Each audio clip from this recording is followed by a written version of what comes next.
প্রথম পড়া বই। প্রিয়জন, আজ কথা বলবো জীবনের প্রথম পড়া বই নিয়ে কিছু কথা।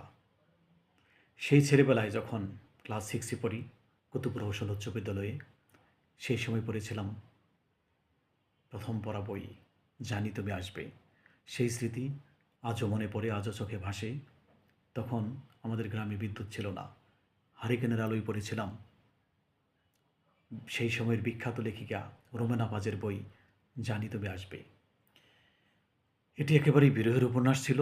বইটি পড়তে পড়তে পড়তে শেষটায় খুব কেঁদেছিলাম। আজও ভুলতে পারিনি সেই কথা। আমার জীবনে দ্বিতীয় পড়া উপন্যাস হচ্ছে দুফোঁটা অশ্রু। এই বইয়ের লেখকের নাম আজ আর মনে নেই। এটিও একেবারে বিরহের উপন্যাস ছিল, বেদনার উপন্যাস ছিল। দুফোঁটা অশ্রু পড়তে পড়তে শেষটায় চোখটা জলে ভেসে গিয়েছিল। তারপর পড়েছিলাম অমর কথাশিল্পী শরৎচন্দ্র চট্টোপাধ্যায়ের বিখ্যাত উপন্যাস সারাজীবন উপন্যাস দেবদাস। এই তিনটি বই আমি স্কুল জীবনে অর্থাৎ ক্লাস 6-এ যখন পড়ি, আমাদের গ্রামের কুতুবপুর রোশন উচ্চ বিদ্যালয়ে, তখন পড়েছিলাম পরপর তিনটি বই।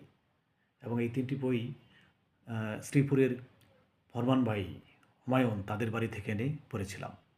সেই যে আমার মধ্যে বই পড়ার একটা নেশা চলে আসে, বই পড়ার একটা অভ্যাস চলে আসে, সেই ধারা আজও আমাকে ঘিরে রেখেছে, ধরে রেখেছে। আমি আজও বই পড়ি।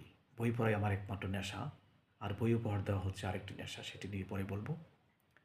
তো এই যে জীবনের প্রথম পড়া বইগুলো আজও ভুলতে পারিনি। নিশ্চয়ই আপনারাও ভুলতে পারেননি। মনে দাগ কেটে আছে, হৃদয়ে দাগ কেটে আছে। আমার হৃদয়ে দাগ কেটে আছে জীবনের প্রথম পড়া বইয়ের কথা। সবাই ভালো থাকবেন, বইয়ের সঙ্গে থাকবেন। শুভেচ্ছা।